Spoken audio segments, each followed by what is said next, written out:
Guys, welcome back to my channel with Tanu. So this is the pedagogy section, जिसमें कि आज मैं आपको बताऊंगी लर्निंग डिसेबिलिटी के बारे में। So first person who use the term learning disability is Samuel A Kirk. Samuel A Kirk ने यहाँ पे सबसे पहले डिसेबिलिटी, लर्निंग डिसेबिलिटी वर्ड का यूज़ किया था 1963 में। सो यहाँ पे ये सारी चीज़ें ऑलरेडी लिखी हुई हैं। तो ऐसा नहीं है कि लो आईक्यू वाले बच्चे में लर्निंग डिसेबिलिटी पाई जाती है, हाई आईक्यू वाले में भी लर्निंग डिसेबिलिटी पाई जाती हैं। तो ऐसा नहीं है कि जिसमें लो आईक्यू है, जिसमें इंटेलिजेंट क्वेश्चन कम है, उसी में लर्निंग डिसेबिलिटी पाई जाएंगी। नहीं, ऐसा नहीं होता। हाई आईक्यू वाले में भी लर्निंग डिसेबिलिटी पाई जाती है। तो पहली डिसेबिलिटी यहाँ पे है डिसलैक्सिया। सो डिसलैक्सिया आपका होता है रीडिंग डिसऑर्डर।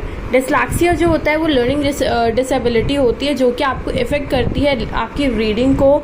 जैसे कि आप कुछ चीज़ें रिवर्स पढ़ने लगोगे, जैसे 100 को वॉस पढ़ोगे, ठीक है, उल्टा पढ़ने लगते हो। रीडिंग जो है वो अंडरस्टैंड कॉन्टेक्स्ट बाय रीडिंग, ठीक है। नेक्स्ट है आपका डिसग्राफिया। डिसग्राफ मतलब कि ऐसे एक तरीके से राइटिंग डिसऑर्डर होता है। Third one is dyscalculia. Dyscalculia एक मैथमेटिकल डिसऑर्डर है, जिसमें आपको कैलकुलेशन में प्रॉब्लम आएंगी। नंबर डिसऑर्डर से हम कह सकते हैं क्वेश्चन सॉल्व नहीं कर पाते हैं, हिसाब किताब नहीं रख पाते हैं, पैसों का लेन देन नहीं कर पाते। तो ये सारी चीज़ें डिसकैलकुलिया में आती है। नेक्स्ट 4 है आपका डिसअफेजिया। सो डिसअफेजिया आपका लैंग्वेज डिसऑर्डर है, कि मतलब भाषा को एकदम अच्छे से, आपका कम्युनिकेशन स्किल थोड़ा सा सही नहीं रहेगा, अस्पष्ट उच्चारण रहेगा। फिफ्थ है आपका ADHD। ADHD का फुल फॉर्म होता है attention deficit hyper activity disorder. मतलब किसी भी चीज़ पे आप अटेंशन नहीं कर पाओगे। अगर आप पढ़ाई कर रहे हो तो वहाँ पे भी अटेंशन नहीं कर पाओगे, वहाँ से डिस्ट्रैक्ट हो जाओगे। कोई भी काम पे अटेंशन फुली नहीं दे पाएंगे ये लोग। तो यहाँ पे लैक ऑफ अटेंशन रहता है, मतलब ध्यान नहीं दे पाते हैं। और यहाँ पे फोकस नहीं कर पाएंगे किसी चीज़ पे, तो they found difficulty in focus. So जैसे बच्चे टीचर को क्वेश्चन पूरा सुनने से पहले ही उत्तर दे देते हैं, तो ये चीज़ जो है वो अटेंशन डिफिसिट में ही आती है, कि पूरा क्वेश्चन सुनेंगे नहीं, बस वो आंसर देने का सोचेंगे। तो this is the lack of attention ही नहीं है। तो ये डिसेबिलिटी ज़्यादातर हाई आईक्यू वाले बच्चे में पाई जाती है, क्योंकि वो बहुत ज़्यादा एक्साइटेड रहते हैं किसी भी चीज़ को बताने में या किसी भी चीज़ को करने में। तो ये ADHD उनमें पाई जा सकती है। तो यहाँ पे इसको कैसे सुधार सकते हैं? तो हम अपने आप को थोड़ा सा रोकें, सोचें और फिर किसी चीज़ का एक्शन करें, मतलब फिर किसी चीज़ का जवाब दें। नेक्स्ट आता है डिस्थेमिया। डिस्थेमिया जो होता है वो मूड डिसऑर्डर होता है, जैसे मूड स्विंग होते हैं।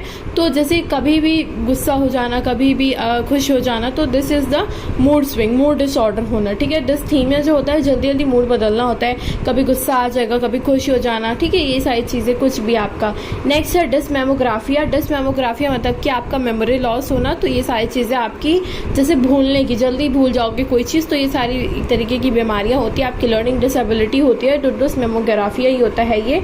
8th है आपका डिस्प्रैक्सिया। बहुत ज़्यादा इंपॉर्टेंट। डिस्प्रैक्सिया भी कोऑर्डिनेशन डिसऑर्डर होता है, मतलब कि यहाँ पे हाथों का, आई का, माइंड का एकदम सही से काम नहीं हो पाता है। जो चीज़ आप यहाँ सोच रहे हो उस चीज़ को आप अच्छे से कर नहीं पाओगे, तो बच्चा अपने कार्य स्वयं नहीं कर पाता है। तो ये सारी चीज़ें हैं, यहाँ पे कोऑर्डिनेशन नहीं हो पाता है, तो डिसऑर्डर है ये।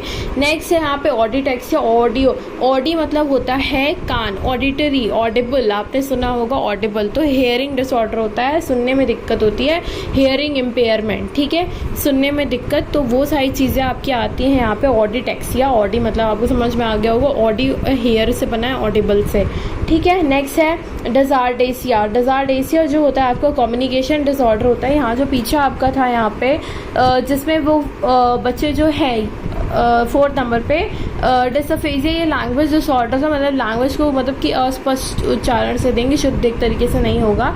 बट यहाँ पे ये क्या होता है, डिसआर्डेसिया क्या होता है, कम्युनिकेशन मतलब संप्रेषण विकार होगा, जैसे हकलाना वगैरह हो गया। तो ये सारी चीज़ें इसमें आएंगी, ठीक है। सो ये सारे आपके क्वेश्चन हो जाएंगे। Which one of the following is reading disability. So अभी मैंने आपको बताया था कि रीडिंग डिसेबिलिटी क्या होती है। सो रीडिंग डिसेबिलिटी हम फिर से एक बार रिवाइज कर लें। तो रीडिंग डिसेबिलिटी आपकी यहाँ लिखी हुई है डिसलैक्सिया। सो यहाँ पे आपका आंसर भी यहाँ हो जाएगा डिसलैक्सिया। यहाँ पे स्पेलिंग रॉन्ग दी हुई है डिसलैक्सिया की, तो आप उसको सही कर लीजिएगा।